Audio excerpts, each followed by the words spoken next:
Bharatiya Janata party के प्रत्याशी कहते हैं कि उन्होंने 10 साल चंडीगढ़ के लिए बहुत काम किया।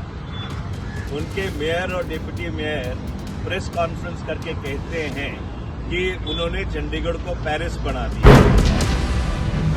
ये देखिए पेरिस, देखिए ये पेरिस जो उन्होंने बनाया है।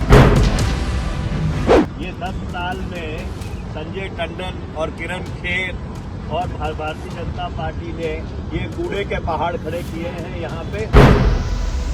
भारतीय जनता पार्टी के प्रत्याशी कहते हैं कि उन्होंने 10 साल चंडीगढ़ के लिए बहुत काम किया। उनके मेयर और डिप्टी मेयर प्रेस कॉन्फ्रेंस करके कहते हैं कि उन्होंने चंडीगढ़ को पेरिस बना दिया।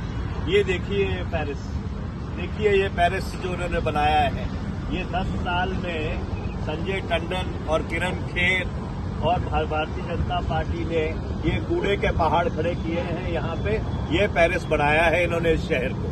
मैं इसीलिए आपसे कहना चाहता हूँ कि इन लोगों ने 10 साल में चंडीगढ़ के लिए कोई काम नहीं किया है। इन लोगों को निकालना बहुत जरूरी है और ऐसे यहाँ पे प्रतिनिधित्व लाना जरूरी है जो इस तरह के डंपिंग ग्राउंड्स का पूरी तरह से सफाइयां कर सके और यहाँ पे जो वासी आसपास रहते हैं उनको एक सुख की सांस आ सके।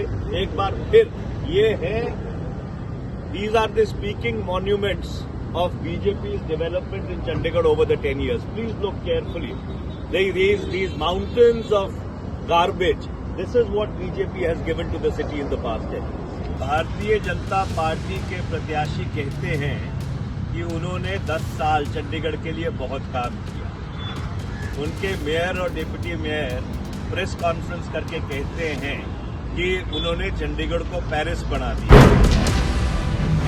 ये देखिए पेरिस, देखिए ये पेरिस जो उन्होंने बनाया है। ये 10 साल में संजय टंडन और किरण खेर और भारतीय जनता पार्टी ने ये कूड़े के पहाड़ खड़े किए हैं यहाँ पे।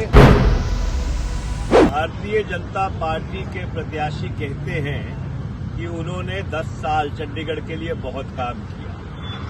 उनके मेयर और डिप्टी मेयर प्रेस कॉन्फ्रेंस करके कहते हैं कि उन्होंने चंडीगढ़ को पेरिस बना दिया। ये देखिए पेरिस, देखिए ये पेरिस जो उन्होंने बनाया है।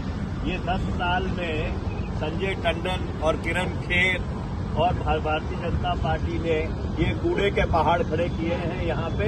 ये पेरिस बनाया है इन्होंने इस शहर को।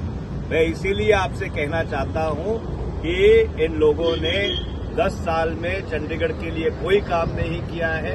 इन लोगों को निकालना बहुत जरूरी है और ऐसे यहाँ पे प्रतिनिधित्व लाना जरूरी है जो इस तरह के डंपिंग ग्राउंड्स का पूरी तरह से सफाइयां कर सके और यहाँ पे जो वासी आसपास रहते हैं उनको एक सुख की सांस आ सके। एक बार फिर ये है, these are the speaking monuments of BJP's development in Chandigarh over the 10 years. Please look carefully. These mountains of garbage. This is what BJP has given to the city in the past 10 years.